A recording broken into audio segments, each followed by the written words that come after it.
Hi, everyone, and welcome to today's webinar on Two-Spirit Knowledge. My name is Roshni Kurian, and I am the Education Coordinator here at the Canadian Association of Social Workers, and we are so pleased to have you join us here today for this very special Truth and Reconciliation webinar offered in partnership with the Centre of Indigegogy.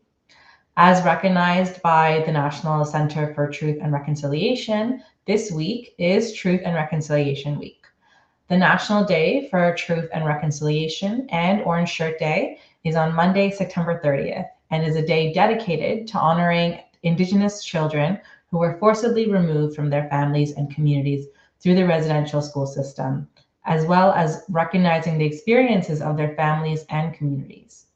It serves as a reminder of the horrific experiences endured by many Indigenous people in these institutions and the ongoing harms and impact of residential schools. Engaging in this week of reflection, education, and action allows us to contribute meaningfully to reconciliation. And we encourage all social workers to participate in community events, amplify Indigenous voices, and take time to educate yourselves and others about the history and ongoing impact of the residential school system. I'd also like to acknowledge that the CASW's national office is located on the traditional, unceded, and unsurrendered territory of the Algonquin and Anishinaabe peoples, a land now known as Ottawa, Ontario. This land remains home to many First Nations, Inuit, and Métis peoples. CSW is a national federation comprised of partner organizations across the land, now known to many as Canada. And so while the national office is here in Ottawa, CASW's work takes place on the traditional lands of many different nations across Turtle Island. The CSW recognizes our complicity in settler colonial violence, and we honor our commitments to truth and repairing relationships. CASW is committed to engaging in training and education on reconciliation and decolonization, establishing meaningful partnerships with Indigenous colleagues and organizations, and implementing the TRC calls to action and the MMIWG calls to justice. We welcome all of those attending today to take a moment to reflect on the territories that you are tuning in from and the many nations and peoples who have cared for this land. Please do let us know in the chat where you are coming in, where you are tuning in from, so we get a sense of where you all are located as well. So before handing the podium off to our presenters, I will quickly go through some housekeeping formalities. Today's presentation will last approximately 90 minutes, followed by a question and answer period. Each of the widgets on your screen are adjustable in size and movable so that you can arrange your screen to suit your preferences. Live closed captioning in English and French is now available on the platform under the media player widget. I encourage you all to type your questions in the Q&A box at any time, and we will do our best to address them either throughout the presentation or at the very end of the presentation. The recording of this webinar will be available in 24 hours using the link that you signed up with, and a certificate of attendance will be emailed to you at the end of the presentation, or you can download it directly from this platform at the end of the event. And lastly, please be sure to fill out the survey that will appear at the end of the session so we get to know what you thought of the session. Today's webinar will be led by Amy Smoke and Bungishimo from the Centre of Indigegogy, and now I will pass the podium on to them to allow them to introduce themselves. Miigwech, thank you so much for the wonderful introduction. Thank you. Wow. So this is our first time doing something like this. Amy and I have spent probably the last 10 years educating, advocating for Indigenous rights, Indigenous knowledge. So this is a new platform for us, so kind of bear with us today. We're staring at ourselves. We can't see anything. We're literally staring at ourselves. We spoke to a group of social work students maybe about a month ago, and I think there was about maybe 200 in the room. Yeah, in person. So this time we're actually looking at a screen. So so I guess I will start. But you do you want to go through the beginning of the slides though? Oh yeah. Yeah, we have a few little We're not really going to stick to the agenda that is sort of listed here. WLU, I meant Centre for Indigegogy. If folks don't know, it's affiliated with Wilfrid Laurier University. This is the order of the slides, but we tend to be very informal. We like to just sort of talk and share, what it means to be to us or Indigiqueer from our own perspectives. So that was the initial agenda. But again, we only got 90 minutes, so we're going to try and get through as much as we possibly can. How do I hit that? It's not a touch screen. You keep touching your screen. So again, circle and ceremony, as they've indicated, looks very different online. So we just encourage folks to, whatever space that you're in, create your own circle. If you need to light a smudge, if you burn incense, if you want to surround yourself with your crystals and your rocks, whatever you need to do to ground yourself in this space, is sort of like having circle with us online. I'm also going to offer the Ohando Garawendekwa, which is the Thanksgiving address, or, loosely translated, it's the words that come before all else. Not like a land acknowledgement where settler organizations and folks are offering up the acknowledgement of stolen land and the borders and treaty territories of individual groups of First Peoples. The Ohando Garawendekwa acknowledges all of the things in creation that we should be humble for, that we should remember to acknowledge and honor and greet every day. So we're not just talking about, the Haudenosaunee, the Neutral, and the Anishinaabe people of this certain territory, but the things in creation that allowed us to even be here together, that allow us to open our eyes, that allow, the sun and the moon to move in the sky. So I will offer that in my language. Sewatongosios Nigarewesa Nigari Ohando Garawendekwa and the Wawa no Headstay. A Guego Anska and the Wahui Nuni ne Angot Nigura, Dahnu Dietnu Hurarane, Yeri Nistaha O Wanja, Mother Earth, Atonian Duhakne and Got Nigura. A Guego Anska and the Wahui Nuni ne Angot Nigura, Dahnu Dietnu Hurarane, Genegorunya, the water, Atonian Duhakne and Got Nigura. Aguego anska ande de wahwe nuni ne angot nigura dahnu dietnu hurarane ongoi su'a people atoni and duhak ne angot nigura. Aguego anska ande de wahwe nuni ne angot nigura dahnu dietnu hurarane gundirio, the four-leggeds, the animals atoni and duhak ne angot nigura. Aguego anska ande de wahwe nuni ne angot nigura dahnu dietnu hurarane dion hakwang, our medicines, our sustenance. Atanon Johak ne Angot Nigura. Aguego Anska and the Wahwe Nuni ne Angot Nigura, Dahnu the Chidone Hurada ne Sangwandisa, creator. Atonion Johak ne Angot Nigura. Onanoa Aton Yorde Jiwagweni, Doga, Otana, Sewaganahana, Ize and Guadahanda, Yazora Sundaran ne Ganawana Dosra. Aton Niguanagi Dana Ona Ato.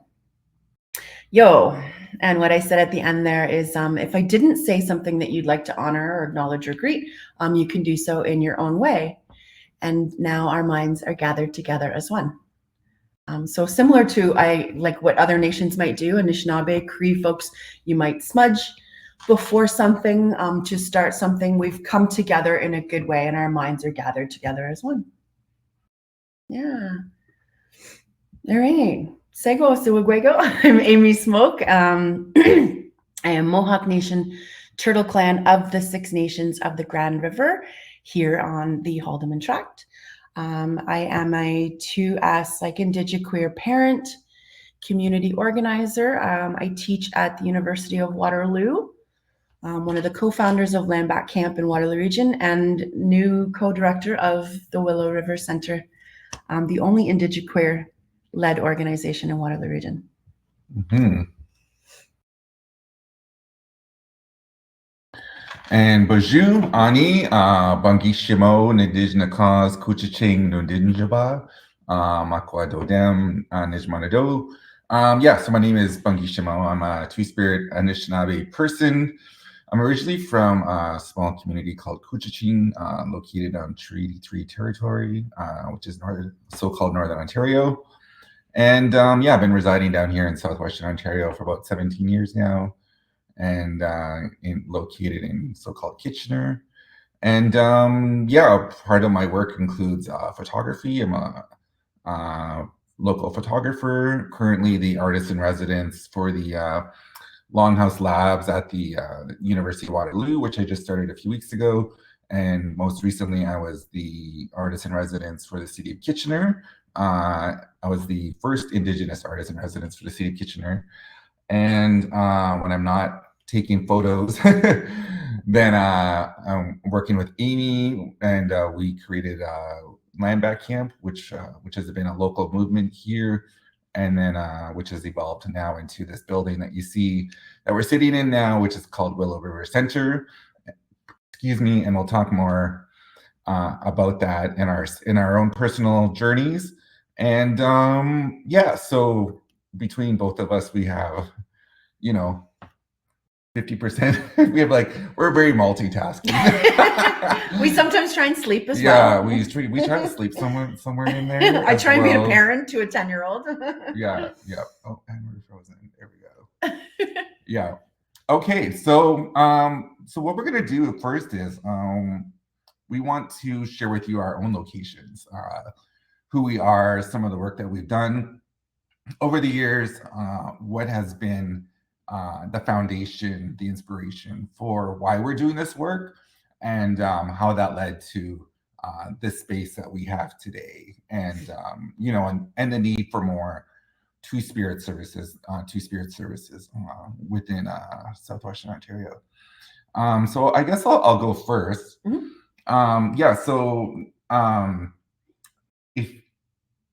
I guess I'll go back to Couchiching. Couchiching is the name of my reservation. I always tell people it's located beside the town of Fort Frances, which most people don't know where that is.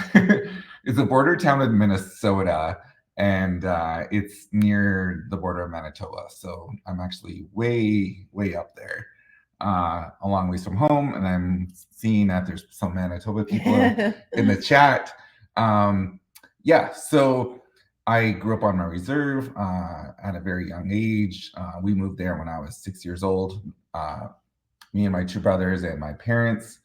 I'm actually the child of a residential school survivor, my mother, who is still with us today. Couchiching is her reserve. And my father, who passed away about 3 years ago, he was a 60 scoop survivor.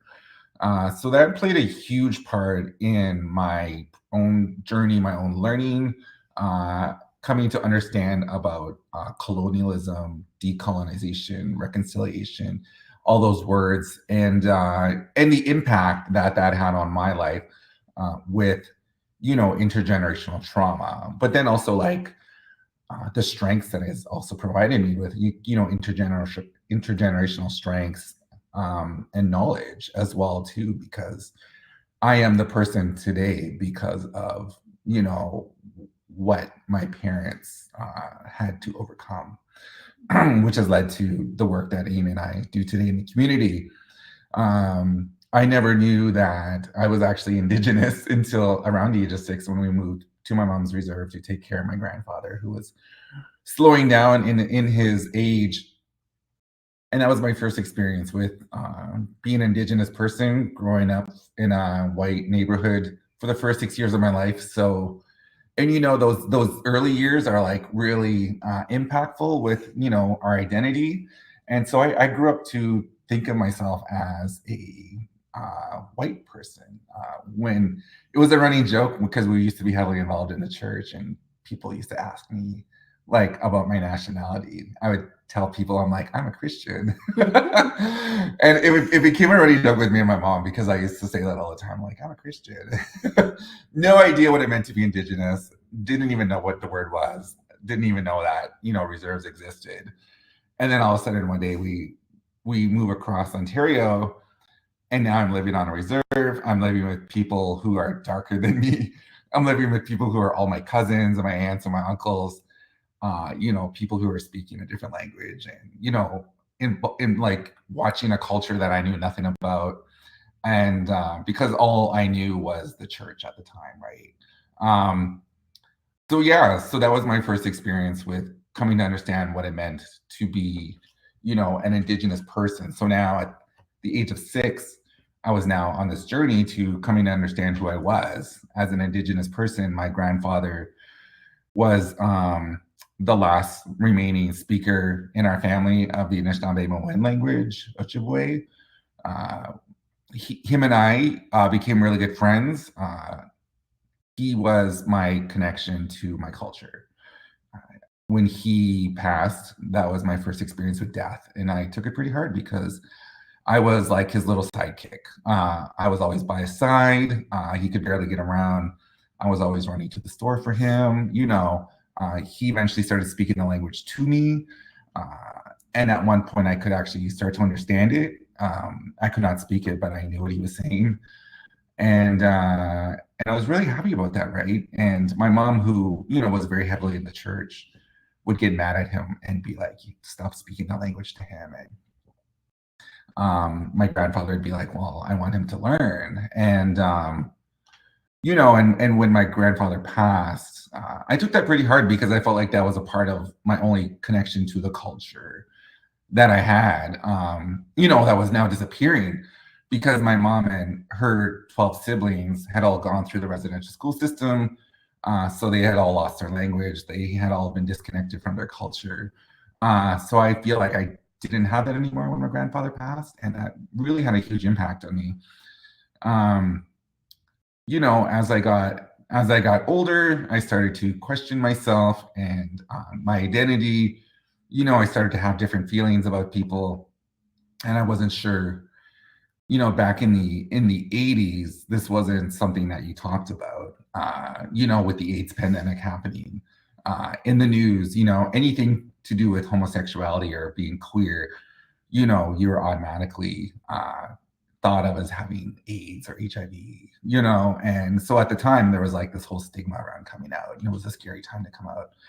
And even especially living in a small town, a small reserve where there was no services, there was no rainbow groups, there was no pride groups in my school. All I had was our school counselor, and that was it. And I became, an angry kid, and angry at the church, angry at the school because, there was no place where I could be myself. In school, in town, I was always picked on for, I always tell people, I'm like, I was picked on for being too brown in school. And then when I would go home to the reserve after school, I would always be picked on for being too white, and there was no happy medium. And then also being bullied for being queer as well too, right? Like, being this very effeminate kid, just trying to make it through life. So it was constantly bullying all the time. And, trying to deal with that when you have no services growing up, that was really hard, especially in a small town. So I eventually came out when I was around 15 years old. I had one of my cousins who I became really good friends with, and we're still friends today, like 30 years later. He came out to me first, and then I came out, and we were pretty much only each other's supports. I always tell the story of when I came out, everyone knew already. I told my mom, and then my dad, and everybody knew. My brothers, I sat down with my brothers, and I'm like, yeah, so I'm gay. And they were watching TV, and they're like, yeah, we knew. And I'm like, oh, okay. And I'm like, what do you think? And they're like, yeah, we're cool with it. And it wasn't like anything dramatic. It was like everyone was waiting for me to say something. I was expecting it to be like this big thing, but everybody knew already. The ones that took it the hardest was my mom, because I'm very close with my mom, and it took her a few years to become comfortable with it. She blamed God for making me queer because the same year I came out, one of my foster sisters came out, and her best friend came out, her therapist came out, her circle of friends came out, everyone she knew in the same summer had all come out. And she's like, okay, so everyone I know now is gay. And she's like, and this is God's way of getting back at me.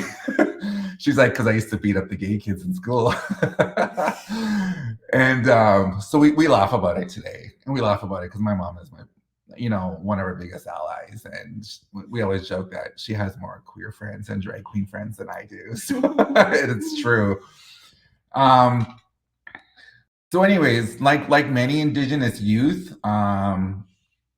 living on a reserve was, as a queer kid, as a Two-Spirit kid, was not a safe place for me. There was no services, and I had to make the decision to, leave my home at a young age and find people out there like me in order to survive.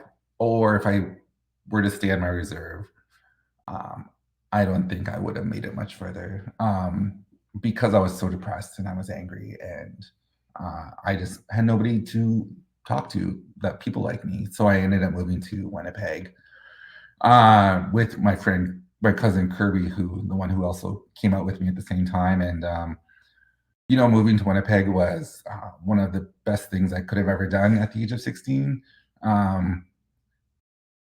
Good and bad. I did join a queer Two-Spirit. No, I joined an LGBT youth group, Winnipeg LGBT youth group, when I was 16 years old, and I made friends in that circle immediately, and found people like me. And for the first time in my life, I had queer friends and people who wanted to hang out with me and be my friend. And some of those people in that group I'm still best friends with today, like 30 years later, which is great.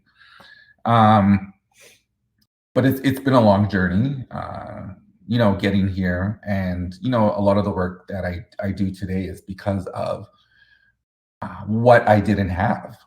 I didn't have access to those services. I didn't have access to those spaces, and I want to be able to give that back to the younger generation today, which is why Amy and I do the work that we do.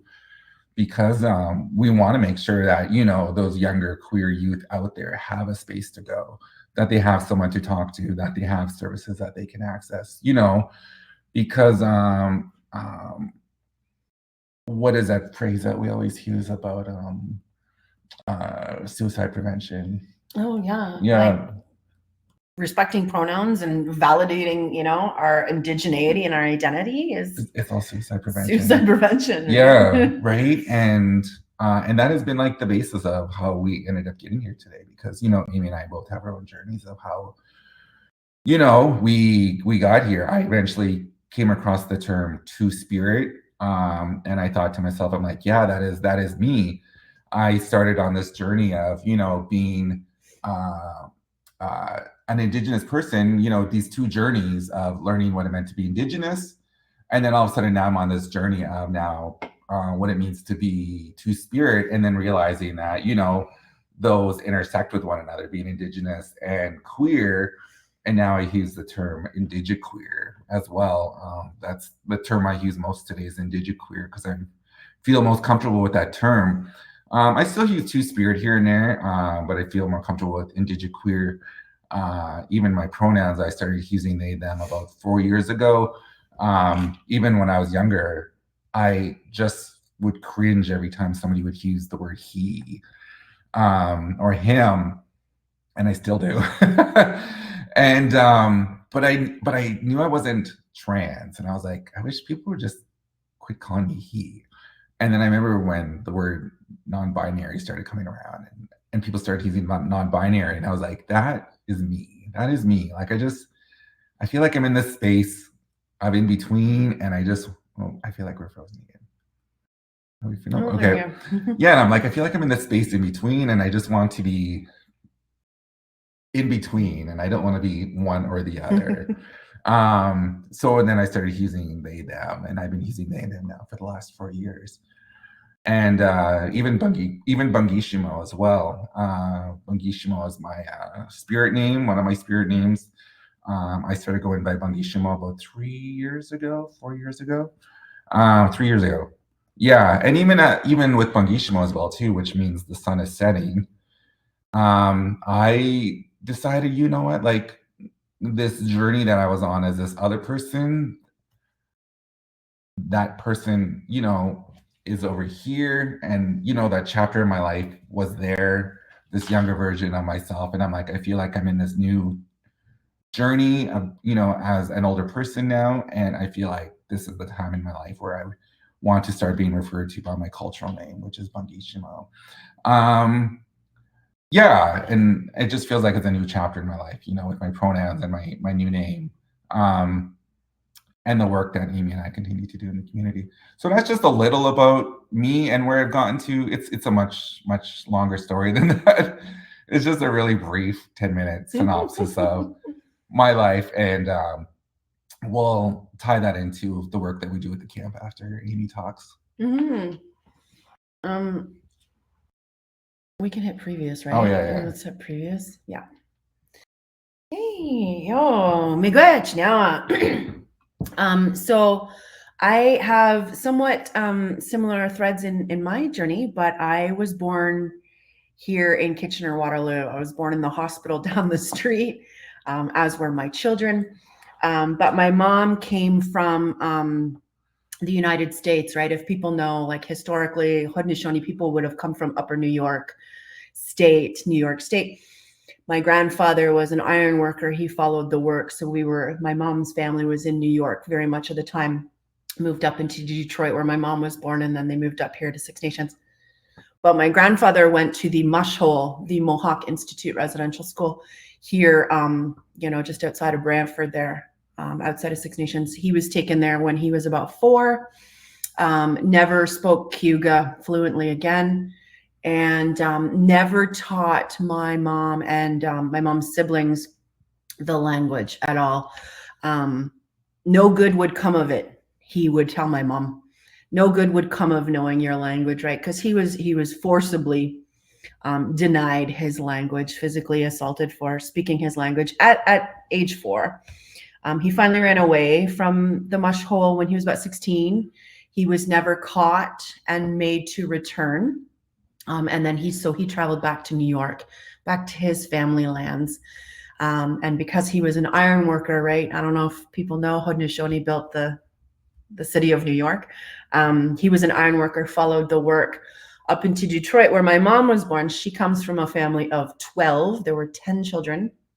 And my mom would tell me stories of when her mother would turn to her and say, run and go get all your brothers and sisters, because a luxury car was pulling into their neighborhood, big black luxury car. And they were either coming to take pictures of them for those newspaper ads, we think, selling Indian babies, come get your baby for $10, or they were coming to take them.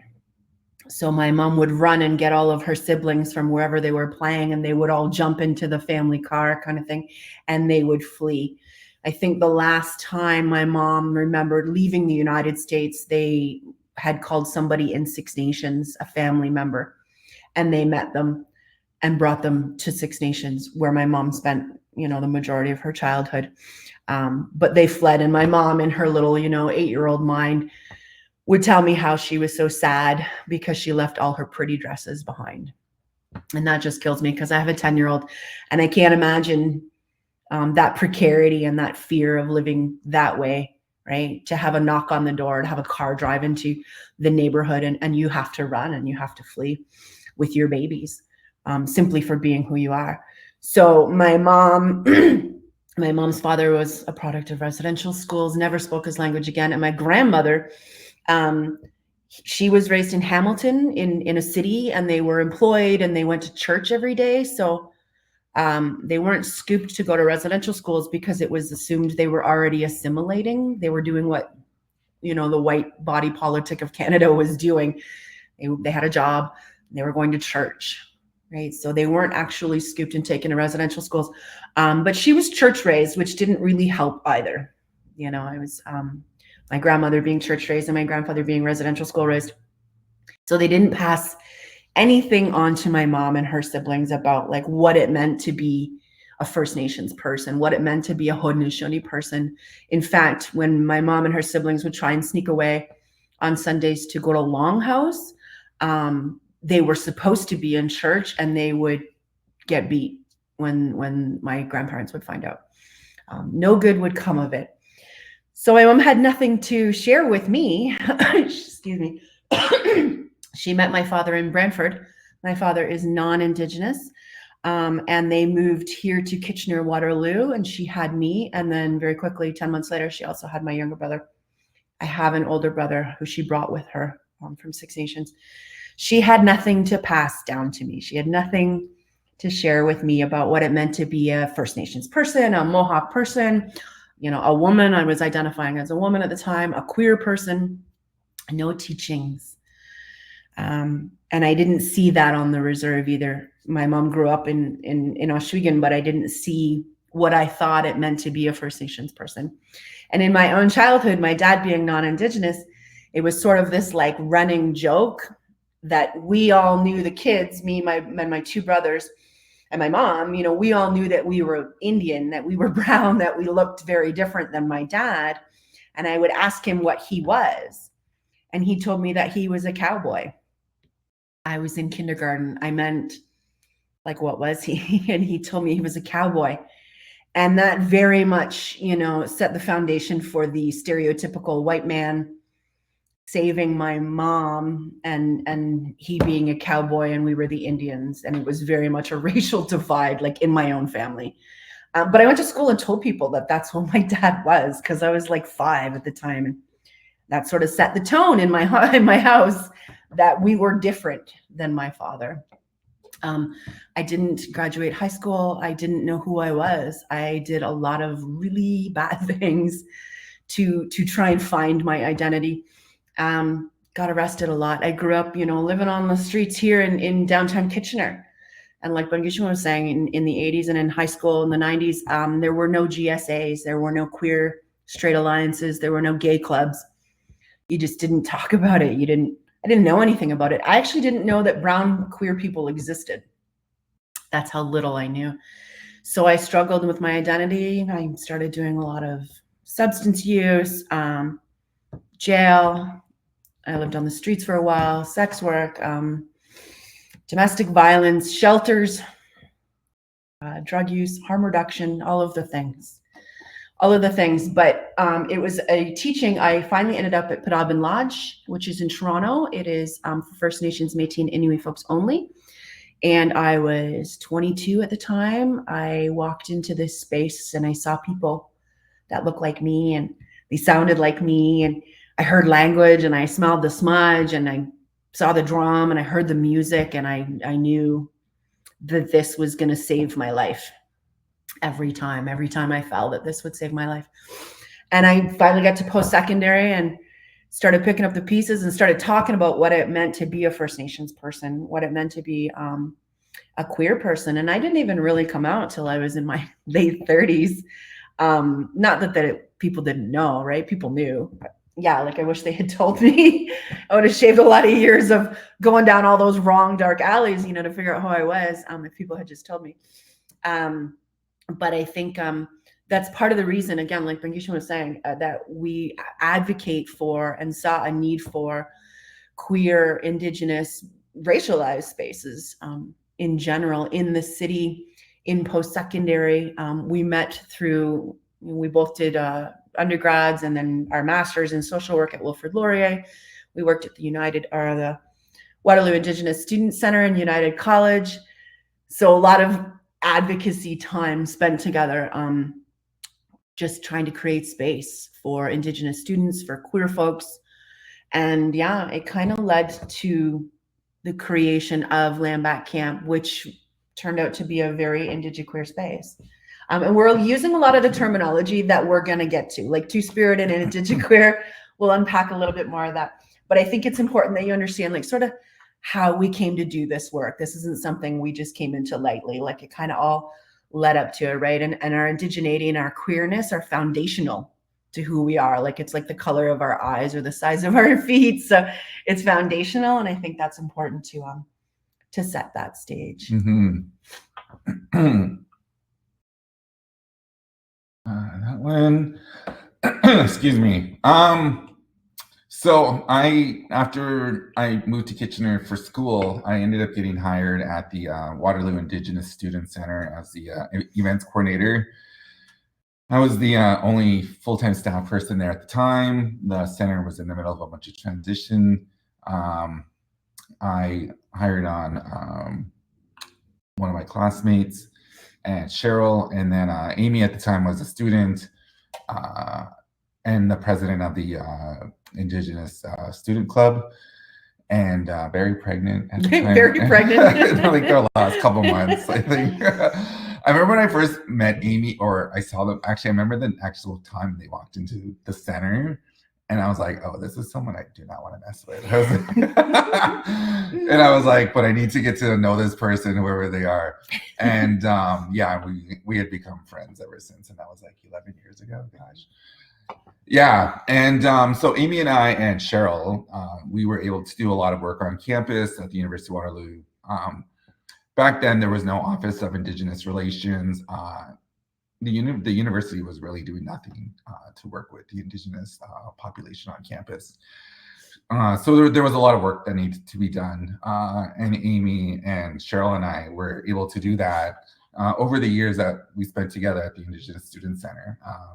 We didn't have a director, so we ended up having to do a lot of that advocacy work ourselves, a lot of outreach, a lot of meetings, a lot of relationship building, a lot of building up the center to what it should be, which is a student center, creating programming, services, getting the students into the space. So Amy and I had actually had this like experience of working together, and we knew how we worked. Because we'd spent 6 years, building this community on campus and advocating, for better services, for better programming. And it was a lot of work, and it paid off in the end. And it's really nice today to see the programming and services that are happening still today in the center, even though we're no longer affiliated with it. But it's still flourishing all this time, which is really cool. And it's really nice to know that we played a small part in that. But we would spend like our 6 years together on campus organizing the local powwow, National Indigenous Peoples Day, Orange Shirt Day, Red Dress Day, summer camps, community feasts, community dinners, events for the students, weekly soup lunches, sweat lodges, so many things. Like we were so busy, and it was really cool to see like the youth flourish, the youth find supports with one another, the youth build new friendships that they needed to get through school.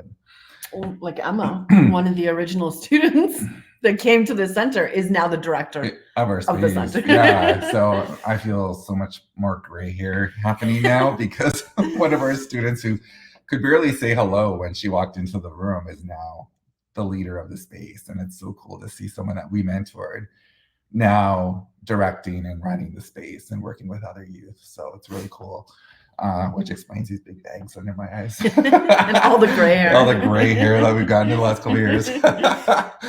And so I ended up leaving the center just because it was time to move on, and I wanted to pursue my photography. So I ended up leaving. Amy and I would pass the job back and forth to each other over the years.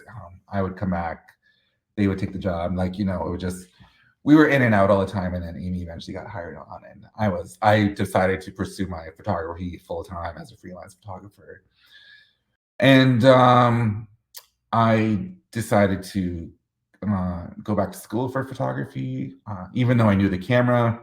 So Amy took my job, and then while I was in school, next thing you know, the pandemic happened, and in my second year of school at Fanshawe College, and that was a wonderful time. And I remember starting a group chat with local grassroots folks, people who are local activists, leaders in the community, just for us to talk about how we can work together, during a time such as the pandemic, and how we can create community while the pandemic's happening. Mm-hmm.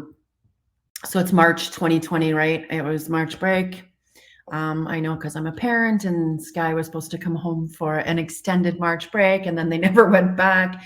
So it was during that time of lockdown. This was all very new to us. We were starting to form our bubbles, right? We had to bubble together. We couldn't gather. Nobody could gather in spaces. But between March 2020 and May, there were nearly a dozen deaths at the hands of police of Black and Indigenous folks in particular. Wellness checks were being called on people across Northern Turtle Island, and Indigenous people were being murdered by police. The health inequities of COVID was becoming so evident to everybody. Black and Indigenous communities, right? COVID was running rampant. When we have a pandemic, when there's a virus, the federal government sends reserves body bags, not PPE. So the numbers were rising. You can't properly quarantine and isolate in inadequate housing when you live intergenerationally with 10 family members. So that was what was happening. Six Nations shut itself down. We had people with sawhorses, not even letting people in, right? We were trying to take control of our own health. But it was actually the Ahmaud Arbery murder and the killing of George Floyd that sent sort of all of us into like this rage. Like, we can't allow this to happen. We can't allow this to go on, that we're being murdered literally at the hands of police in the name of a wellness check, or that the rising numbers in Black and Indigenous communities, when it comes to a disease that's attacking us all, those were the things that were sort of enraging us. And through this group chat Bengishmo had created with a number of organizers, we all thought, we need to gather, we need to get together, we need to start bringing some awareness to a lot of things. And following the BLM march, the Black Lives Matter march here in Waterloo Region, which not enough people know this, it was the third largest rally, protest, march in Northern Turtle Island. Across all of Canada, this was the third largest rally. I believe it was over 30,000 people came out to march with Black Lives Matter. And following that momentum and picking up that thread, we thought, you know what? I said, I have access to a teepee. We can find a teepee. Let's put one up right in the middle of downtown Kitchener, right in the middle of the most dangerous park in the most dangerous region in Canada. That's like a Google statistic. You can look it up. Particularly in the back of the park is a space where I've lived here for 49 years, sorry, that queer bashing and racialized folks have been left to die. Racialized violence in the back of that park. You can see the pictures. That's where we're standing in the top photo. So we literally wanted to put our bodies on the land and take back a bit of that space. Talk about land back and defunding the police. So on June 21st in 2020, we woke up that morning with the teepee and a sunrise ceremony and the police. But we realized that this was something that was it was igniting this fire around youth, Indigenous youth in the community, when on the third day of this teepee in the middle of the park, literally 2 other tents and 4 candles in the 4 directions, because we didn't even have a fire pit. Youth showed up. They had their tents and their sleeping bags, and they were like, how do we become a part of this? How do we join? We want to do this with you. Excuse me. And Tara Chartrand was one of the original co-founders of the camp as well too. And Tara and Amy and myself, we were sitting around one evening, and this was probably like the first week of the camp, and right after the first weekend, and within like the first 3 days, we had gone from the 3 of us and Sky, and we always use the phrase 2 tents and a teepee, to all of a sudden being a full-fledged camp. And we had no intentions of being there longer than 3 days. When we were planning this, we were like, we can move the teepee to City Hall if we want and set up the teepee in front of City Hall. But by the 3rd day, we were full camp, and we had about a dozen tents and a dozen youth joining us.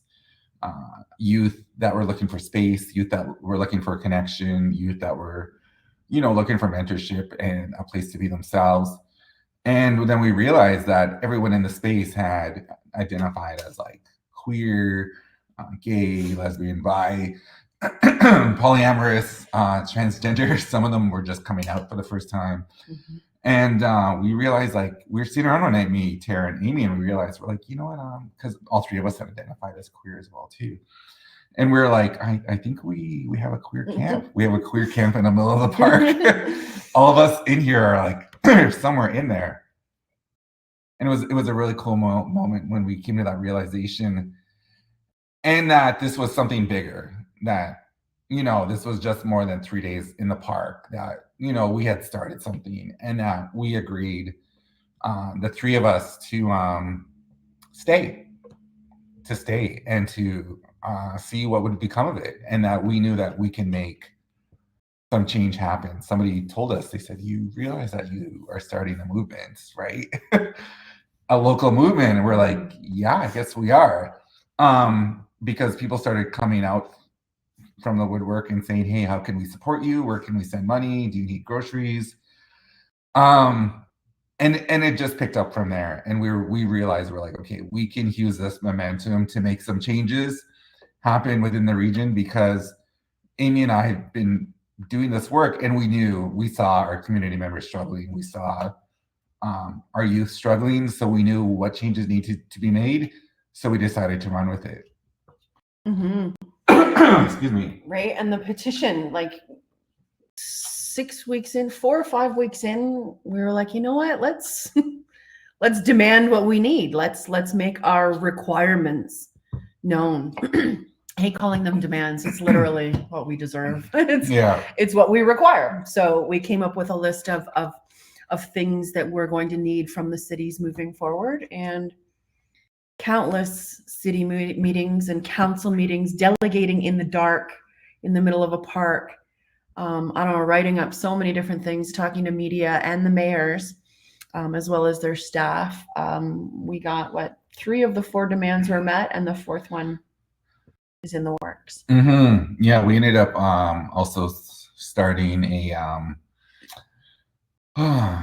we started a GoFundMe page, which raised about $30,000 within a week.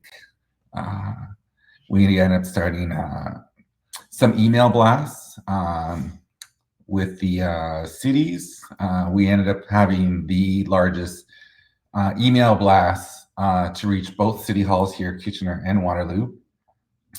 Every single city councilor and mayor in Kitchener City Hall received over 500 emails each. And the city of Waterloo, each of their councilors and mayor received over 300 emails each from us. We had like the largest email campaigns ever in the region.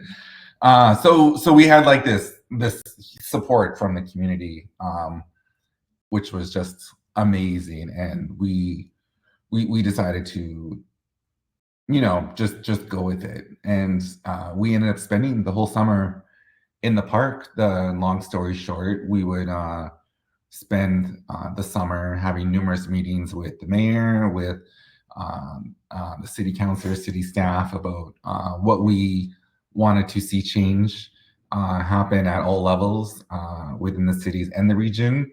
It was exhausting work. It was a lot of talking, a lot of us attending city council meetings as delegations, demanding that these changes take place. But we made it happen. And how many days were we in the park?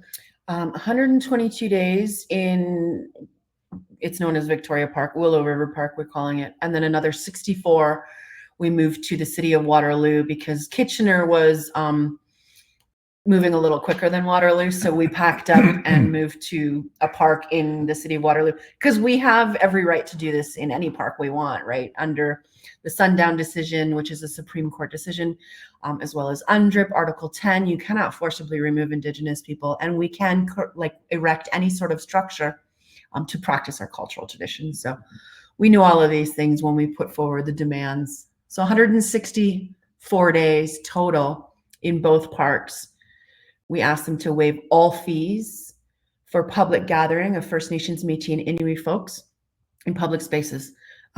They don't pay rent. The city of Kitchener or the city of Waterloo don't pay rent to the Six Nations of the Grand River or Mississaugas of the New Credit.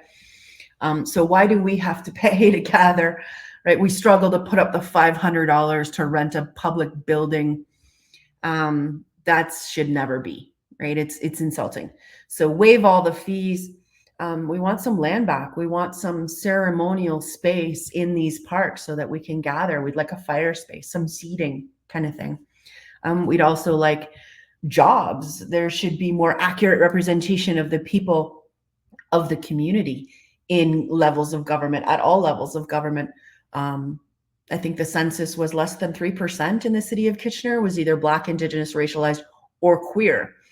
That doesn't accurately reflect any community. So we demanded, full-time benefits, paying, pensions, all the things for Black, Indigenous, or racialized people. And then we also demanded advisory circles, anti-racism and Indigenous initiatives types advisory circles of elders and community leaders to continue to guide the cities and the region on, what they think is reconciliation. So yeah, the demands have been met. Mm-hmm. We're still working on building the fire space, but I just sent another email today about that. Yeah, but even besides the advocacy work that we were doing, the space that we had created. Excuse me, my throat is so dry, and I keep drinking so much water. We just got over COVID a while ago. So. Yeah, we both had COVID last week, and I was just like, I think that was like my 4th time having it. But it was really cool to see, these youth that were now part of our space flourish and grow and, find themselves and their own voices. And it was just, and they're all still like a part of our space today. But now I feel like we're like their co-parents, kind of. Yeah, the aunt and uncle, the crazy aunts that. Yep. Yeah, and even one of them, we created a movie, a short film, which you can find on YouTube called Stories from Land Back Camp. If somebody wants to put that in the chat, it's on YouTube. It's free. It's a 23-minute film. It tells you more about the camp and the journey that we were on through the camp. And it's been screened at about 17 film festivals, including the Imaginative International Film Festival as well.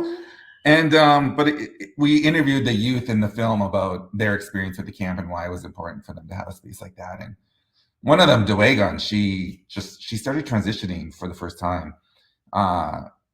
She started transitioning during the camp, and we remember the day when she was walking across the field, and like you can see, like there was something different about the way she was walking. Like she was happy and like skipping almost. And she was like, she would only dress the way she felt comfortable when she would come to the camp, because she never felt comfortable dressing the way she wanted to. And I remember we were sitting around one day in the fire, and she said, "So I started HRT today." And we were like, "No way!" And she's like, "I wanted to tell you folks first that I started transitioning today." And we're like, "No way!" We're like, "Wow, that is amazing." Mm-hmm. We've had youth come out to us for the first time in the middle of the camp, and and all these youth who are young adults today are just like, they're powerhouses. They are out there, with the microphones and the megaphones, and they're the ones, organizing the rallies now and speaking at, workshops and stuff. And, and to know that we were just a small part of, their journey, and it's just like Amy and I always get invited to a lot of things, and we now do what we can to pass on those opportunities to, our group members, because Amy and I have been doing this for such a long time. We feel like the old farts in the back corner. I'm sick of my own voice. We're like, we just want to hear the young people now talk. We're like, just give us our rocking chairs. Come put a blanket on me. Let us be the old queers in the background. Yeah. But even like Jack, who was one of our youngest members, they organized a rally during the pandemic, which was when the first 215 children were found at the residential schools. Jack, who was I think was 18 at the time, maybe 17. They organized their first rally in the middle of the park, and they had about 500 people show up. Amy and I just supported them from the back. We said we weren't going to take the spotlight. We weren't going to be on the stage, but we would mentor and guide them through the whole thing. They brought together 500 people in downtown Kitchener, and all the speakers at the event were all the youth from the camp. And it was such an amazing thing to watch. And, to be in the crowd watching, the younger queers, the younger Two-Spirit folks, leading this rally of 500 people. And you can see the second picture in this one is actually our third location. So when we shut down in December of 2020, after the 164 days, we all went home. A couple months later, though, we went for our third location, and from May till October, November of 2021, we spent time in Laurel Creek Conservation Area. That's a whole other conversation about conservation areas and national provincial parks. But this picture here, you can see it's one of our largest gatherings. So many youth here. We got to witness youth say, I think I'm gay, like I'm a queer person, for the very first time in their lives. The programming that we were able to offer in our third location, gathering the momentum from the first two landbacks, we started offering makeup 101s and clothing swaps, right? This is a chance for folks to experiment and play with makeup. Maybe they came from households that didn't let them do that when they were younger. And makeup's for everybody. We should stop gendering toys and makeup and all of those things. So we really allowed for the exploration of whatever gender expression that they wanted. If they wanted to change their name, and several people did throughout our time, we called them by their new name.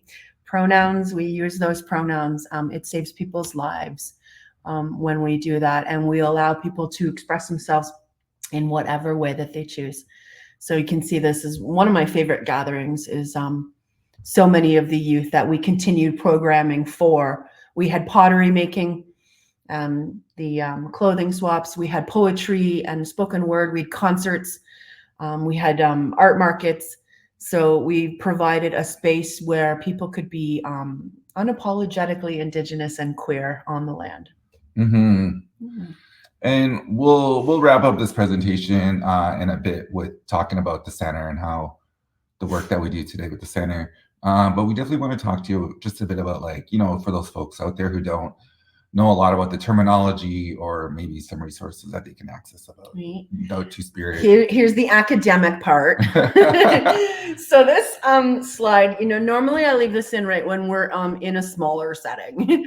This would be in a room where there's 10 people and we're going to pass the feather or the stone or whatever, the talking stick, and we'll introduce ourselves. So I left the slide in. Unkanise, that's in the Kenhionhata language, in Mohawk language, it means who are you? And it means a lot more than that, though. I find some guiding questions here is, where are you from? How did you get here? How did you get to these lands? What is your story, or what is your colonization story even? And what are you studying? What leads you to this calling, to this profession? We did our master's in social work because we've had a lot of experience with a lot of things, right? And it's sort of that thing where you want to help the next generation not have to go through half of the things that we did. That's kind of why we do the social work thing. So what are you studying, or where do you work? I know we're always CASW, but always remember where you are, who you are on the lands that you're on, whatever you're doing. I know that we're from all across Northern Turtle Island. Know who you are. That's really important, right? That social location and that cultural lens from which you speak, from which you know and do and think and be. Just remember who you are on the lands that you're on. So I think that's always really important. We always get the question when we go around the room and we're like, so who are you? Where are you from? And people are like, oh, I'm from Guelph. And we're like, that's not really what we mean, though. We mean you come from somewhere, right? We come from here, Couchiching, Six Nations. Just be very aware, right? Where you come from. Social location really, really matters. So I left that slide in there just to, we won't go through all 150 of you though, but we do feel it's important who you are. All right, the academic stuff. Gender roles and expressions. Yeah, there are some links here that you can check out yourself because this PowerPoint is being sent out to all of you folks. Two-Spirit is a is a term that hasn't been around that long. It's from the 80s. 1990. 1990s. Yeah. I remember one of our community members on our reserve giving me a book called The Flesh and the Spirit. And it was a book about two-spirit people. But at the time, we didn't use the word two-spirit. And I, for the life of me, couldn't, wondering why this person was giving me this book, but they knew I was queer before I did. It made sense when I came on. I'm like, oh, that's why they're giving me this book. But there was a lot of derogatory terms, for us before the two-spirit term was coined. A lot of those words were derogatory, given to us by white settlers, white researchers. One of them was like beardashy, berdash, which was like the root of it meant like keeper of boys. You're a kept boy. Yeah. Some of the words meant like lover of young boys and stuff, and that was very problematic. When you're trying to describe us, so. There was an elder, Myra Laramie, who, had a dream of these two spirits,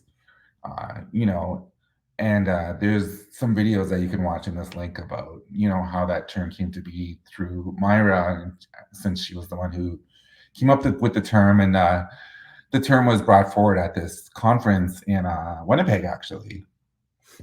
And I guess the community had agreed upon that, that this was the word that they were going to use moving forward. And I will be honest with you, I've been to so many places across Fertile Island, and I've heard so many different definitions of two-spirit and how people use the word two-spirit and define to them. Some people say they walk with a female and male spirit. Some people say we walk in both worlds. We walk in the world of reality and the world of our ancestors. Some people there's just so many definitions of masculine, feminine. Yeah, so it really all depends on what that person is comfortable with describing what two-spirit means to them. I think the umbrella term. I like that it's an umbrella term. When two-spirit was first coined in 1990, I liked it because it connected me to people across Northern Turtle Island that were feeling kind of the same. I also liked it because it didn't necessarily describe either my gender expression or my sexual orientation. It doesn't really, because you can be two-spirit and not identify as LGBTQ or the other way around, right? But two-spirit is also only for First Nations, Métis, and Inuit folks. You can't be non-Indigenous and call yourself two-spirit. But it is a term that's sort of umbrella. It connected me with people all over who were kind of going through the same kind of journey. So I remember using it at the beginning. I still kind of use it occasionally, but two-spirit, in my understanding as well, is a role. And it's a role in your community. We were healers and warriors and teachers, medicine people. People would come to us in the communities, to two-spirit people, because they had gifts, different perspectives, greater insight, very much honored and revered in communities. They also raised babies of parents, that didn't come home from battle or whatever. So they would raise children as well. So they had a lot of different, very respected roles in communities. And I feel like sometimes I'm not living up to that role yet. So I often switch back and forth between two-spirit and Indigiqueer. But it is a term that was coined to sort of bring us all together. We're also reclaiming our own words. I learned about Waganunwa in Kenhionhata is I have the pattern of different spirits in my body. I think that's amazing because I think it also shows that if I have a word for it in my language, then I've been here since time immemorial, right? We've been here since the beginning of time. Mm-hmm. Yeah, and then Nij Manaduwak, which is two, Nij and then Manaduwak is spirit, so two-spirit. Yeah, and we have always been here, and there are even stories of us, even in the residential school system, that survivors have shared.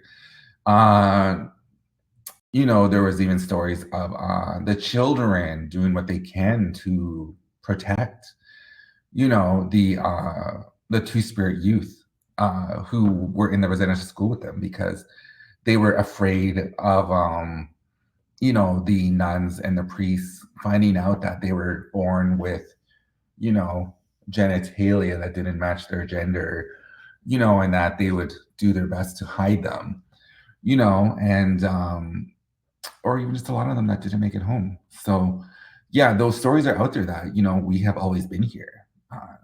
There's a lot of books out there, a lot of research that has been done about us. And a lot of work that needs to be done today, even in our own communities, reclaiming space, creating our own space, reclaiming words, claiming cultural practices and ceremonies for us. Because of colonialism, there's still so much homophobia and transphobia in our own communities today because of, places like the residential school system. When I was growing up, going to church on our reserve, being taught that Indigenous people were devil worshippers, and then at the same time being taught that, gay people were going to burn in hell. So here I am trying to come to terms with these two identities, these two parts of me, but then being told that they're both wrong, and trying to understand, like, why would this person we call God make me like this if everything about me is wrong? And I'm just like one of, many, many people who are going through the exact same thing, right? So yeah, so this work, like we said earlier, it is suicide prevention, it is building community, it is building future leaders, it is, we get to see these group of youth that we work with, do so many amazing things in their communities today. Mm-hmm. Yeah. And I think so it's important to remember too, right? The colonial binary of just masculine and feminine was brought here, right? So the missionary work and colonization, patriarchy, heteronormative patriarchy enforces that, right? And in our own communities, it happens. I hear this wonderful story from this beautiful elder in my community, and she talks about how all the women would come into the bush and get all the little girls, and they would take them out harvesting and medicine picking and berry picking, and they would come and get all the little boys and they would teach them how to hunt and fish. And I was like, so what about the kids that like don't look like they should be hunting or berry picking? You know what I mean? Like, what about the people like me? And she thought for a moment and she was like, so I don't have those stories. Through no fault of her own, she either can't remember or it just wasn't in her community because colonization had already divided us so badly, right? And if you think about like up north, in Inuit communities, right, colonization has happened sort of over a longer period of time and not until like the 1950s. Their roles in their community, are we frozen? The roles in their communities weren't based on their gender. If an Inuit family had 5 sons, they wouldn't teach, none of them to sew and cook, right? Because we've gendered the roles of family. And if you had 5 daughters, you would teach some of them how to hunt, right? So we're trying to sort of reclaim the fact that we should be nurturing gifts and talents and spirits, not the genitalia, like not what they're perceived to be, right? Like if I'm a good shot, I'm going out with that hunting spirit, doesn't mean I need to sew and cook. So we should be thinking about how we gender roles, how we gender clothing. And these are brought upon about like by missionary work and colonization. The homophobia is rampant even in our own communities. I did also want to point out too, Indigiqueer is a newer term. It was coined more recently by Theo Cuthand. And it was for Vancouver's Indigenous film festival. It's like VIF or whatever, International Film Festival. And very proud to be friends with Theo, but also to also use this term. I love that the terminology is contemporary, right? We're not static. We're not stuck in time. And if our culture had been allowed to evolve naturally on its own, right, we would be in a very different place today. Two-spirit people wouldn't be having their own powwows because we don't feel safe at our own, kind of thing. So I think that's important to remember, is that we're not static in time, that we're coming up with new words all of the time for things that are foundational to us. Mm-hmm. This is sort of this gives you an idea of like sort of how some very transformative work can be done in queer spaces, Black, Indigenous, and racialized queer spaces. And in particular, there's a couple of slides coming next from Alex Wilson, who is an amazing queer scholar, activist, part of, I don't know more, friend of Bangishimo's, who's written some amazing work. Also, Sean Wilson, who does research and ceremony, is their sibling. So read the Wilson works, but they write a lot of great things. What I like about coming out, we talked a little bit about like coming out, Bangishimo's story in particular, but Indigenous people, we don't find we come out. I always make the joke that there are no closets in teepees or longhouses. The Eurocentric culture brought the closet. There is nothing for us to come out of. We come in to identities, we circle into identities, and as Bangishimo mentioned, right, started out with non-binary, maybe bisexual, two-spirit, maybe Indigiqueer, it can change.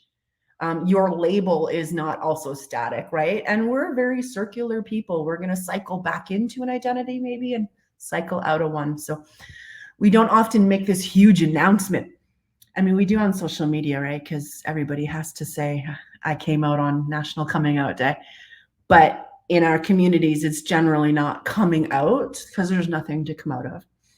And in smaller communities and in smaller homes, sex and gender expression are going to be more openly talked about because it's literally right there in your home and in your space, right? So, and just always a nod to the Inuit, who have probably the more open and healthy conversations about sexual orientation and gender expression. Mm-hmm.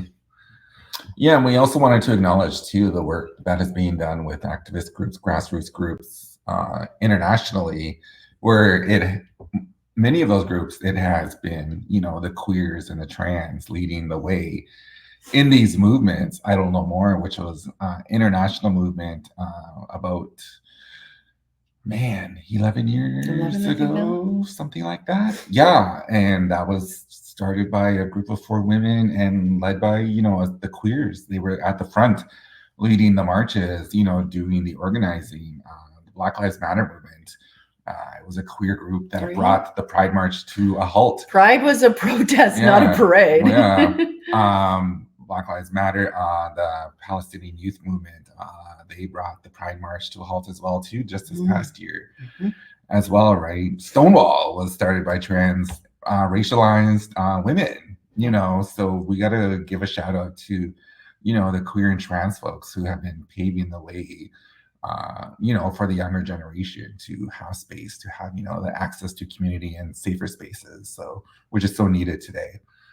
And then seeing that on the front lines, but in the media, right? In social media, that is so important, right? Representation is so important. And I love quoting my friend, Dr. C.N. Wilson, who's in our movie Stories from Landback Camp, who says, it feeds into a particular politic, a particular narrative that oftentimes radical and not even really radical, but transformative spaces and movements like this are led by queer and trans people, and how convenient it is for people to leave that out, that's not part of the conversation, right? Our sexuality is left out of the conversation when it's foundational to us and it's foundational to the work that we do. And in particular, please read Alex Wilson's Queering the Land. It is an amazing piece of work. I could quote them for days. And just a little shout out to my reserve, Kuchaching. It was become very gay. It's become a very queer reservation now. It's kind of, I laugh about it because the irony about it, because for me having to leave this community at the age of 15 And now when I run into people who are also Two-Spirit or Indigiqueer, they're from my reserve. There's so many of us that are from my reserve. I'm like, man, where were you guys when I was a kid? Like, seriously, there's a lot of us. And I'm like, everyone on my reserve is freaking gay now. It's like the gay capital of reservations. But I just think it's so cool. My reserve has even had their own Two-Spirit Pride powwow, which has been amazing. And on that note, there's Two-Spirit powwows now happening right across Turtle Island. Now we have built, we've taken up that power ourselves and created our own spaces, our own gatherings, our own retreats, our own sundances, so our own on the land lodges, our Two-Spirit lodges and stuff. So, which is really cool to see. Just last weekend, 2 weekends ago, we were in Owen Sound, and they were having their 4th annual Two-Spirit powwow. I was the photographer for the event, and Amy was. This was their 2nd year emceeing the event as well too. So, so we're growing. We're creating our own spaces, and which is amazing. There's now like organizations like the Two-Spirited People of the First Nations in Toronto. Probably each of the major cities now has some sort of Two-Spirit group as well that's serving the Two-Spirit community. And we almost probably have our own powwow trail now, because pretty sure every province now has a powwow, a Two-Spirit powwow, which is amazing. And that just makes me so happy, because I know it sounds repetitive, but that's just something I didn't see growing up, and to see it today I think it's just such a cool thing to witness. We've been here since the beginning of time. We need to celebrate that. Do you want to talk about Alex Wilson? Yeah, I mean, I've mentioned so many times Alex Wilson. Again, these resources will be shared with you folks as well. Like I said, the coming in stories, really unique perspective on the fact that there's nothing to come out of for us. The how we find ourselves, and the videos. The one is a 1.5 hour. That's like a podcast. Obviously, we weren't going to show that today, but these are just some basic references and resources that you can use when working with Indigiqueer Two-Spirit folks. And the next slide is just a great quote from Alex Wilson. I think they've done some really amazing work in also transforming academia when it comes to Indigenous and queer publications and journals and papers. It speaks to who's always had access to publishing.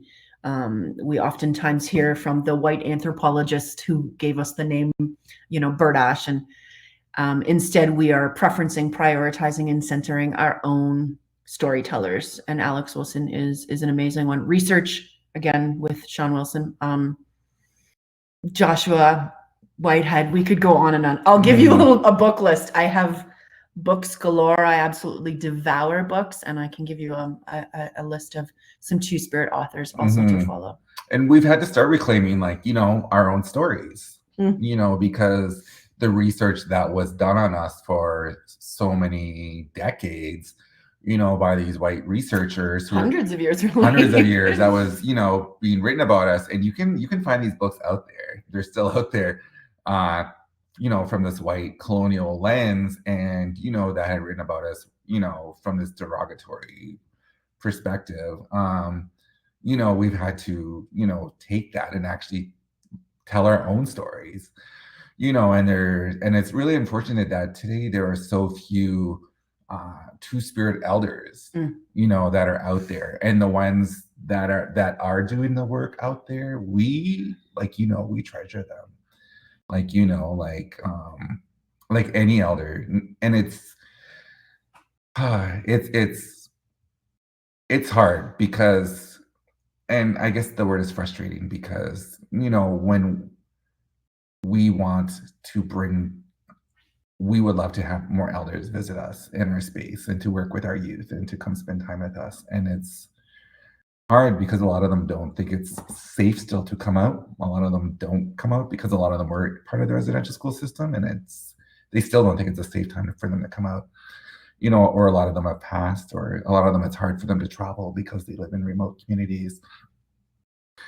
But we could probably count like 5 Two-Spirit elders that we know across Canada, that are doing this amazing work. And, so if you get an opportunity, like spend time with them, invite them. If they live close to you, invite them to your spaces, get them to share their story with you. There are so many amazing, beautiful Two-Spirit elders out there that are just looking to connect with community. Mm-hmm. And so many of them as well, right? Again, they struggled with their own identity and their own coming out and their own communities and stuff. And I find that these are folks that, embrace the fact that I don't wear a ribbon skirt anymore. Maybe Bungishimo will wear their ribbon skirt. I'm going to wear leggings. And I think that that's okay. If I have tobacco in my hand, I come with a good mind and a good heart. I don't think it matters. So there's a lot of those teachings from Two-Spirit folks that we're really missing, right? The not policing clothing and gender in ceremony. Like when I hear of these, like, oh, you have to have Two-Spirit fire keeping teachings. I'm like, because fire cares whether I'm lighting it with my penis or whatever. Like, it just doesn't make sense. I need fire teachings. I need water teachings. I think that it comes with a good heart and a good mind and not the clothing that I'm wearing. So it's really difficult to find, though I do find if you do get a chance to hear the teachings around ribbon skirts, why we wear them, the circle, it looks like the hoop, it looks like, the teepee, they're the heart of the home. Those are all beautiful, wonderful teachings. The skirt just doesn't work for me anymore. I think it's important that we hear those teachings as well. But again, where is the teaching around the fact that, women did light fires? I would not have froze to death in the winter. Male folks can carry water. They would not die of thirst because we're told now that only women can carry water and only men can light the fire. I don't think that's historically accurate. And I think we need people to start reclaiming those stories that, hey, we were nurturing the gifts. Like, if I can't light the fire, I'm going to get my friend to do it, but I could also light the fire. I could also carry water. So, very contemporary. And finally, just to wrap up the last couple slides, if you're looking to, do your own education, there are a lot of amazing films online and YouTube videos. The top left one, I forget their name. Is that Geo Neptune? Oh yeah, Geo Neptune. I think they were the first winner of Canada's Drag Race in their Two-Spirit Métis. The bottom left-hand corner is I forget their names. I don't know their names. But they the Sweetheart Dance. Yeah. They came out with a short film a couple years ago. They're a Two-Spirit couple down in the States. At our powwows, we have these competition dances called Sweetheart Dances, and it's a dance that it's a choreographed dance, and it's a competition, and they entered, but technically you had to be like a man and a woman to enter, but they ended up lying on the registration, and they ended up dancing together. They didn't win, obviously, but I guess they went back again. And then their story came about how they didn't win, and it put them in the spotlight.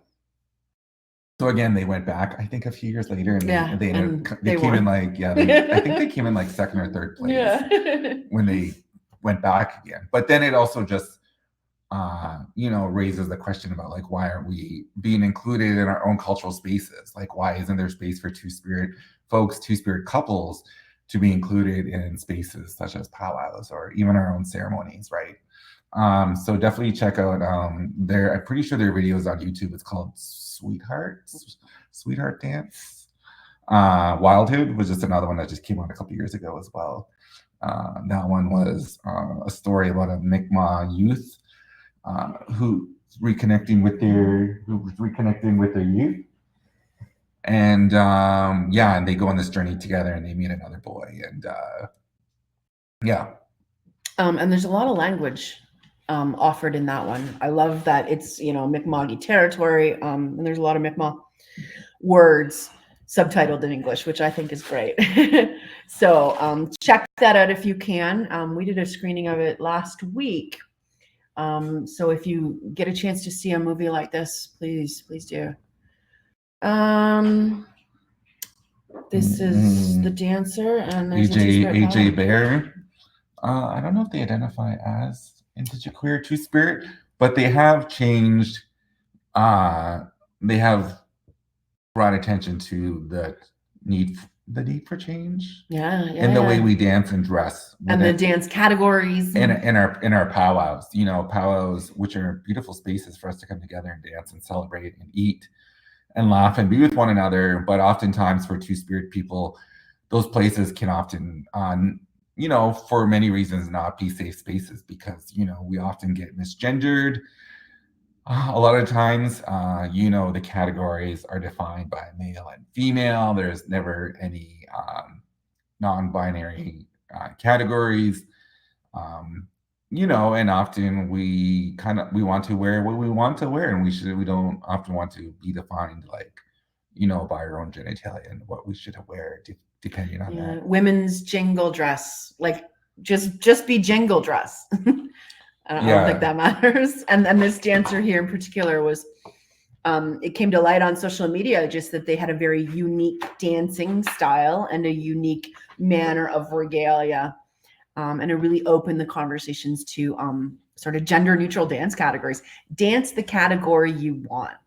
Dance the category you feel most comfortable in. Wear the regalia that you want to wear. So they end up having to create a contemporary dance category something like that, because of the way their clothing, and it doesn't fit. Right, it didn't fit the binary. Fit the binary of the way we're supposed to dress, and I love that. I absolutely love that. We should just be able to wear what we want to wear at a powwow. And on that note, with our last few minutes before we go to Q&A, we should probably talk about the center because that's something we haven't done yet. Oh, there's some books. Yeah. So these are some books. Definitely read, talking about elders a few minutes ago. Mani Chikabi, who is located in Thunder Bay. If anyone's in Thunder Bay in that area, please reach out to Mani. They came out with a book, A Two-Spirit Journey, about 5 years ago. Beautiful book. I've written it. Good friends with Mani. I've hung out with them numerous times. They are a wealth of knowledge, and they are freaking hilarious. They don't travel much anymore, but they can certainly Zoom. And just sit and listen. Beverly Thunder was one of the people who created, I believe, one of the first Two-Spirit gathering spaces in the States. Billy Ray Belcourt, Joshua Whitehead. They are very well-known internationally Indigenous queer authors, same as Leanne Simpson in January. Haudenosaunee from Six Nations, OG still publishing. Also a lot of erotic poetry, which I think Indigenous people should write more of.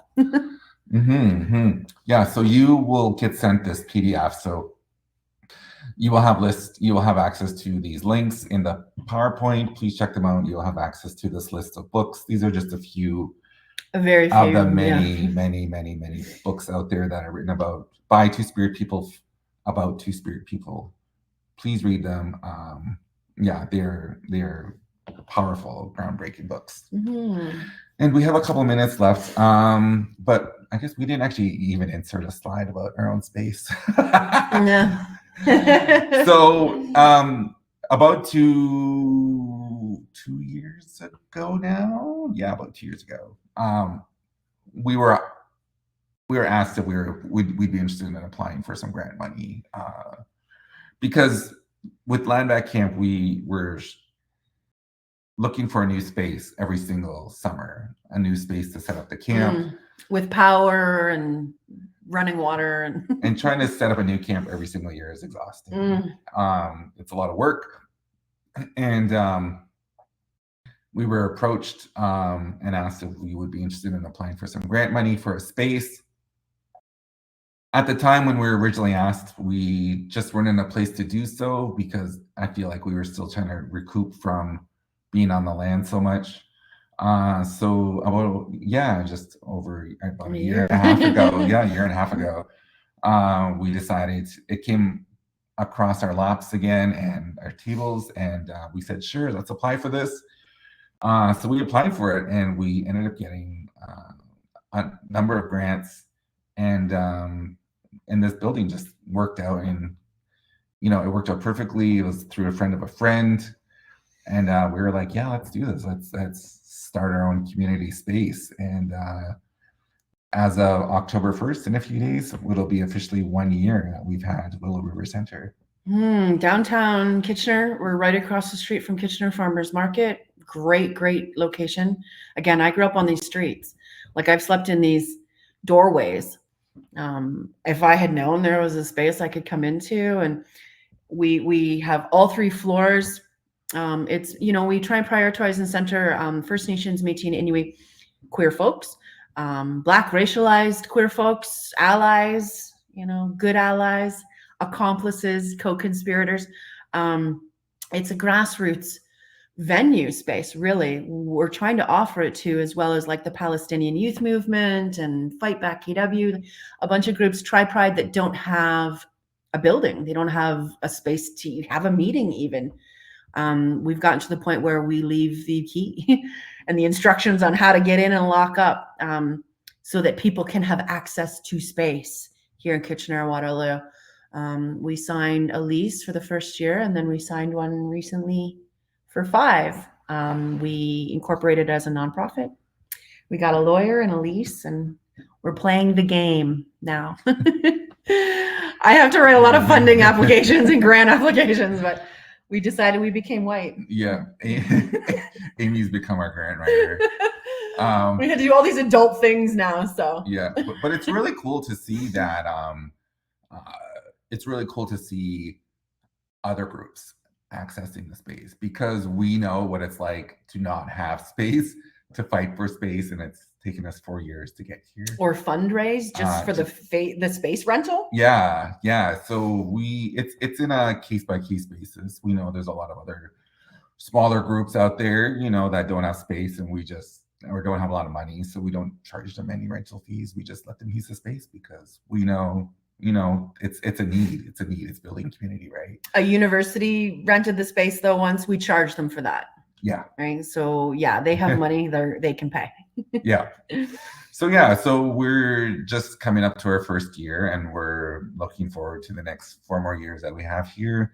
It's a gorgeous 3-story building. We have a courtyard with our own sacred fire space and gathering space in our fenced-in courtyard. It's just such a great location, and it's just great to see so many groups gathering here on a weekly basis, and hear so many laughters and stories being told. And we do concerts, poetry nights, karaoke, arts markets. Yeah, we've had feasts. Yeah, we do Two-Spirit circles, drum circles, ceremonies. Yeah.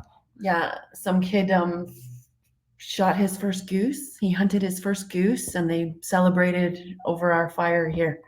That was amazing to see. Not a local goose, but yeah, and we're only one of the 2 actual Two-Spirit organizations in Southwestern Ontario now. I believe so. The first one in Waterloo Region, first ever Two-Spirit Indigiqueer led organization, and then the Two-Spirited people of the First Nations is in Toronto. Yeah. So, and we recently met with them to discuss about how we can actually start working together. So yeah, we got a lot of work still ahead of us. We're still just getting our footing. We're still just, building that foundation that's needed for this space. We still have so much more work to do. But we're learning as we go, like we always do. Like, we had no idea how to put up a teepee in the middle of the park. It took us like about 5 times just to learn how to put up the teepee in the rain. So now we're learning. We're not Cree. Yeah, and now we're learning how to keep this building going and all the programming. And pay the rent and stuff. So yeah, but yeah. I guess that's it, really. Yeah, I feel like we've covered everything, really. Yeah, thank you to everyone who stuck with us through this whole PowerPoint. If you have any questions, if you had to recommend one Indigiqueer novel, thank you.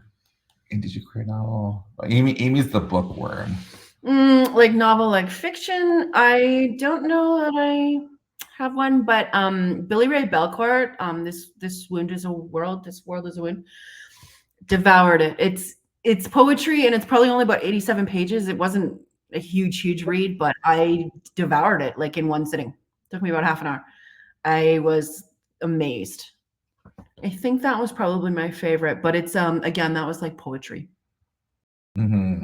To check that out. Thank you so much, Bangishmo and Amy, for this incredible, I don't want to call it a presentation, like life's like just like we talked.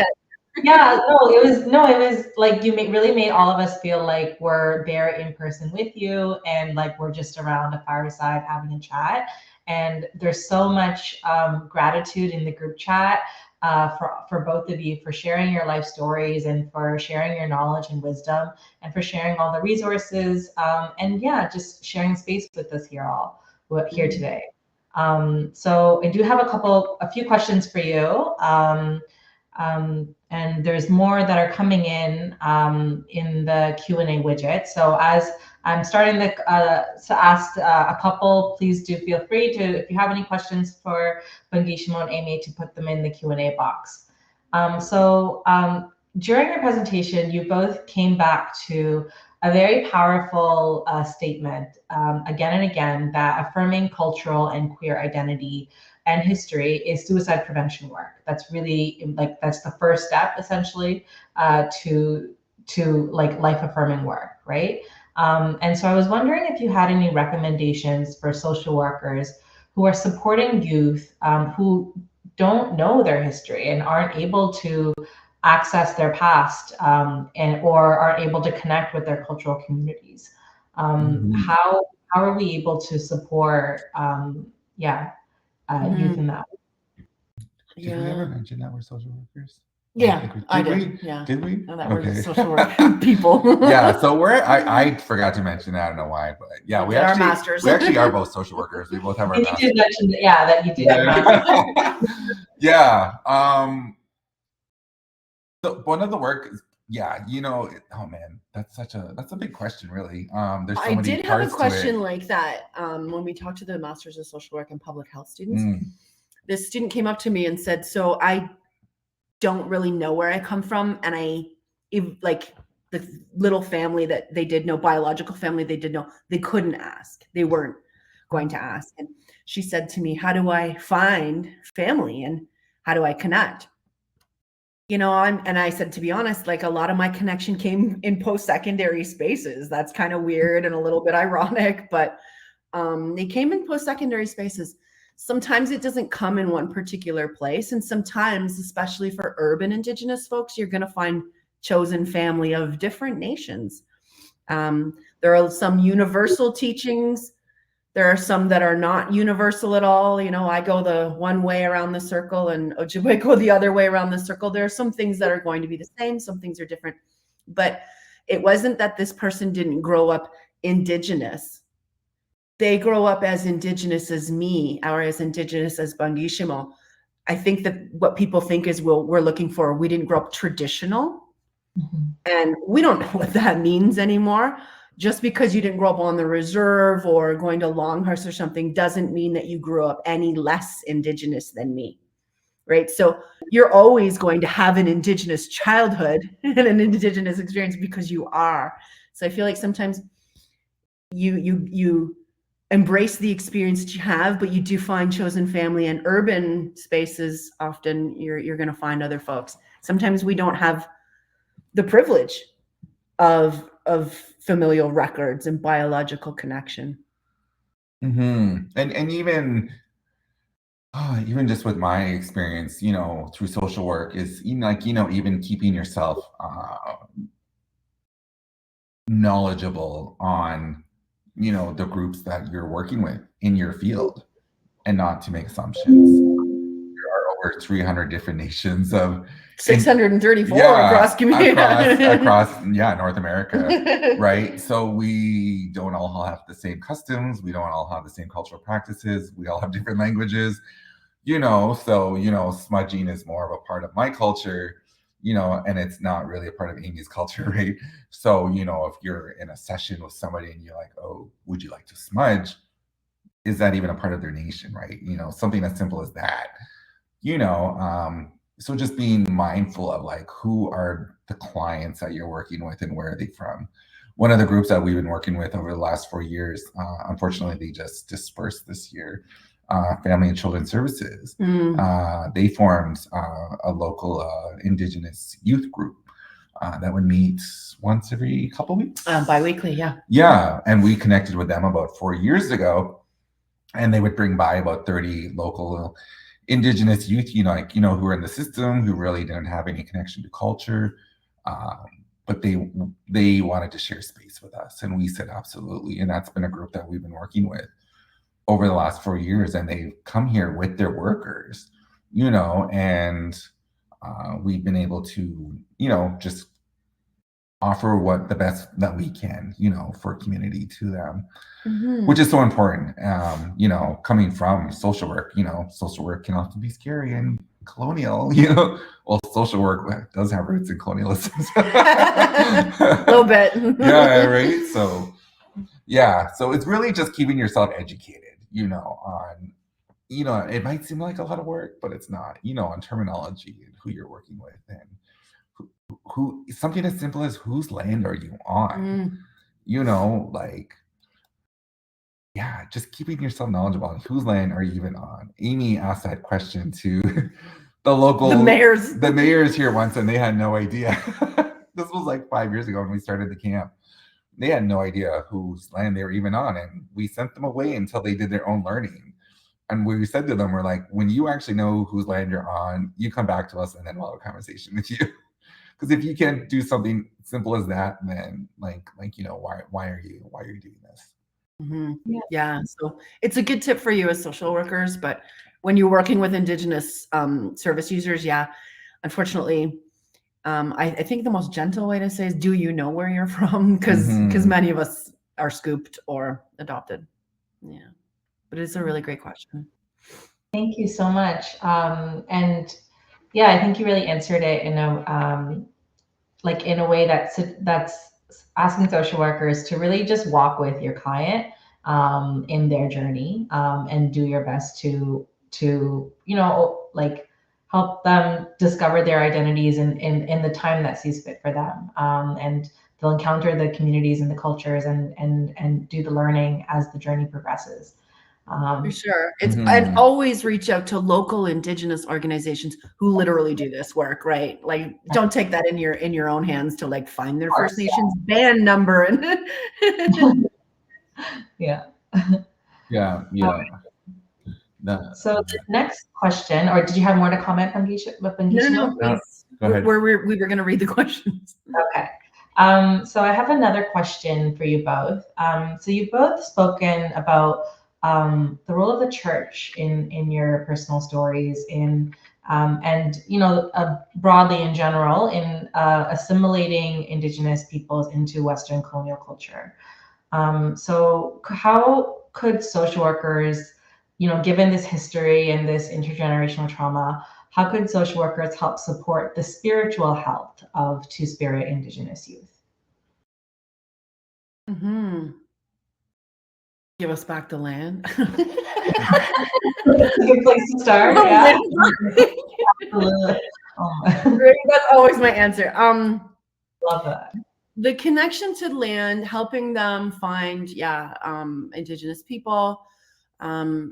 It doesn't always have to look the same too. Mental health and well-being of the first people of whatever space you're in is access to land, to language, to ceremony. Help them do that, right? Remove the barriers that we've had in place. I had to pay UW tuition to learn that Ohondo Garwadekwa that I said, the very institute that stole that language, right? Remove that barrier. Helping people find that, and our connection to land, language, and ceremony. Water is spiritual. It's physical and emotional as well. And I feel like non-Indigenous people have forgotten their connection to the land. It's much more severed than ours is. But no nation can survive without a land base. So connecting them to their land, I think, is really important. Yeah. And even knowing too what kind of relationship your organization has with the local Indigenous organizations, which is really important as well too, right? If a client is coming to you for access to Indigenous services or supports or spiritual services, cultural services, like, do you know where to go? And does your organization already have like that established relationship with that organization, right?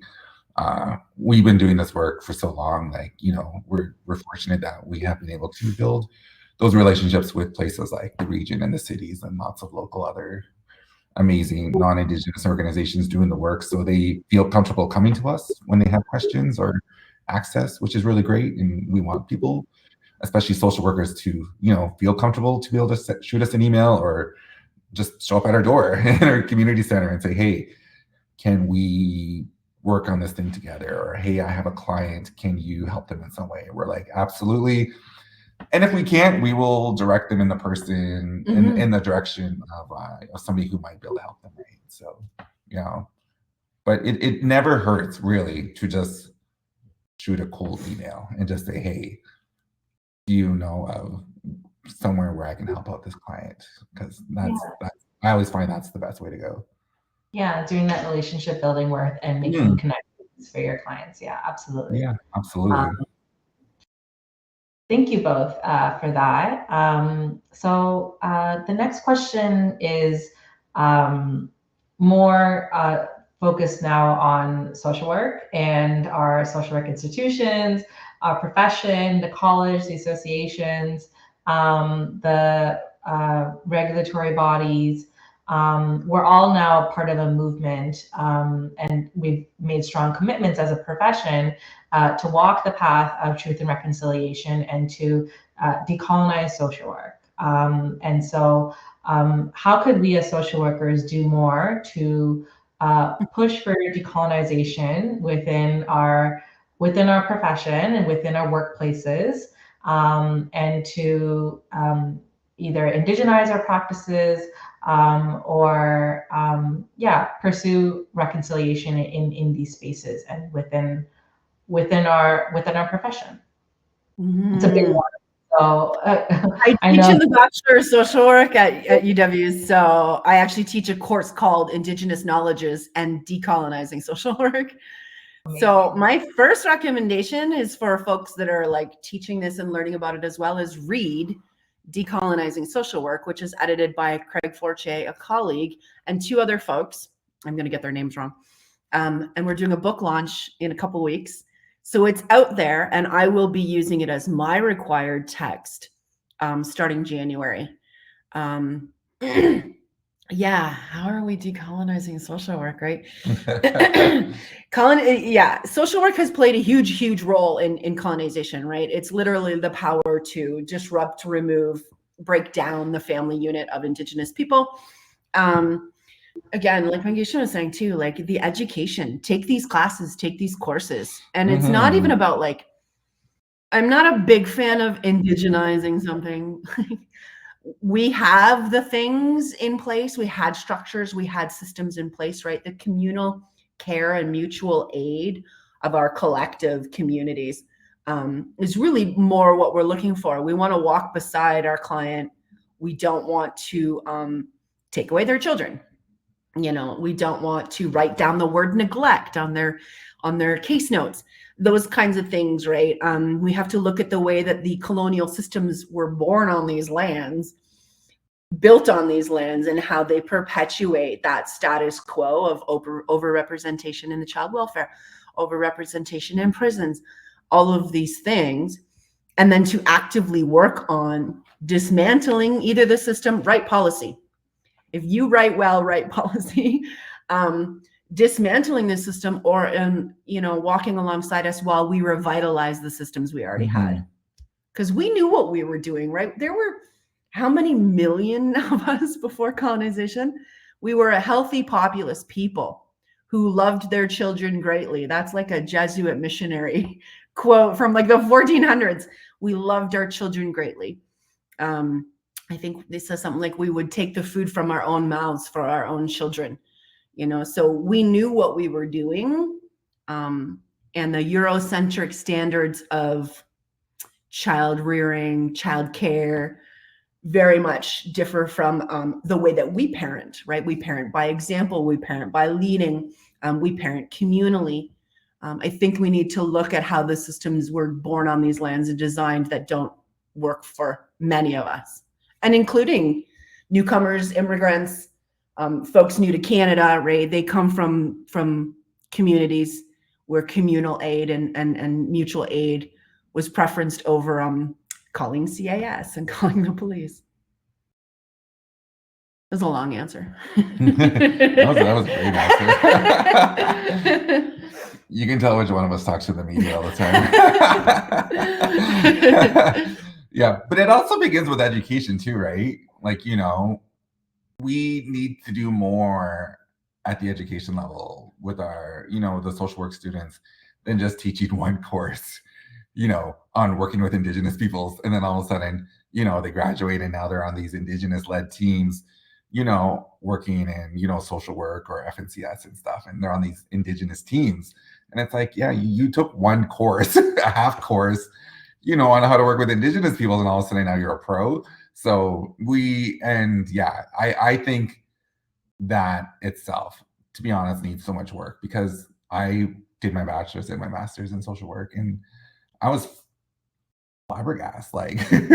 I'm like, this is all we're learning about Indigenous peoples? Like, this was like skimming the surface. Mm-hmm. Like, we were just learning about culture and some terminology and fur trade. And it was like really skimming the surface. And then all of a sudden now we're expected to go out into the world after we get our degrees and know how to work with Indigenous peoples. And I'm like, yeah, no, that's not how it works. Or with the power to apprehend and destroy families. Yeah. Like, right? That's great power. Mm-hmm. Right. And are you causing more damage as a social worker, right? Because, we hold a lot of power, right? When working with these clients, when working with these communities. So yeah, it's educating yourself really with the community you're going to work with, because you wouldn't go into a community like of queer folks if you were straight and expect to know and do all the things, right? You wouldn't go in a community of Indigenous people. I remember a story of a woman who had come from South Africa, I believe. She had gotten off the plane, brought her kids with her, got to an apartment where she kept the food on the counter because they don't have refrigeration where she came from. And when CAS visited, they actually wrote down like neglect and a whole bunch of, unsanitary conditions. This woman did not know of these things, right? So we look at child rearing and parenting in a very Eurocentric way here on Turtle Island. And I think it's important to remember we're not all from here. We don't all follow that Eurocentric mindset. Mm-hmm. Thank you both. Yeah, I think it's a really important reminder that social work is embedded in Western colonial culture, and it informs a lot of our understandings of human rights and child protection and social justice, right? But there's alternative lenses and paradigms of knowledge and cultural practices that we also need to look at for guidance and teachings outside of the Western paradigm. And so challenging that and begins with the self, absolutely, especially if you're a social worker in a position of power. Mm-hmm. And of course, yeah, you hit the nail on the head with it starts with education, and that's why we're here today, and why we have so many social workers joined us here today, and for all expressing gratitude for this bit of knowledge sharing. So thank you to you both. Yeah, and feel free to find us our website at landbackcamp.com, which will provide a link to all our socials. You can even find us on Instagram, Facebook and that stuff. So yeah, we're always posting all kinds of stuff on there, local events and stuff. This Sunday we're hosting Sacred Fire and Vigil in the park Sunday evening for Orange T-shirt Day. We usually have a few hundred people show up for that. So we'll instead of having a moment of silence where we're always taught that we should, be quiet during that. We have a moment of rage. We bang our drums and we scream at the top of our lungs for a moment. I think we're silenced often, and we shouldn't be silent about it. We take those moments, obviously, to honor the children, everybody that we lost, but we also do that every day, right? There's not just one day where I wear orange and think about my ancestors. We do that every day. So we want to take this moment to gather some allies together and get angry with us, right? Get angry with us. People often ask too, like, what can I do? You know what? Get angry with us. Don't sit in white guilt and white fragility for too long. Because yeah, we can feel bad about all of those things, but guilt can immobilize us, right? We want you to get angry with us. We need you to be angry with us. We need you to drive the getaway car. We need you to be better allies. You need to be actual accomplices. Absolutely. Yeah. So you heard it here, folks. I mean, to drive the getaway car, but more important, like also make sure you're out your house tonight, or participating in online events regarding TRC week this week, going out to events. And getting to know your local community and whose land you're on and the history of those lands, and getting to know your role within truth and reconciliation, and what your unique contribution could be to this movement. So we have just one. If I don't know if you remember, Amy, do you remember the title of the poetry that you shared with us? The Billy Ray Belcourt is "This Wound is a World." This wound is a world. This world is a wound. Either way, it sounds great. But it's Billy Ray Belcourt. I think it's about 87 pages or something. It's not very big, but. And Joshua Whitehead, Full Metal Indigiqueer, also a great favorite. Very cool. Okay, thank you for that. Yeah, and thank you for all the knowledge sharing for this afternoon. So we are at the end of our time now. So I do want to again thank Amy and Bangishmo for coming, and to the Centre of Indigegogy for arranging their visit here at CASW. And thank you for all of the knowledge sharing, and for sharing your personal stories as well. And to all of our members watching here today, the recording of this webinar will be available tomorrow, and you can download the certificate directly from this platform after it's done. And please be sure to fill out the survey at the end of this presentation to let us know what you thought of the experience. So again, to the Centre of Indigegogy and to our presenters, thank you so much for joining us, and thank you to our CASW members for watching and us here today. Take care. Awesome. Yeah, miigwech. Yeah, thank you. Yeah.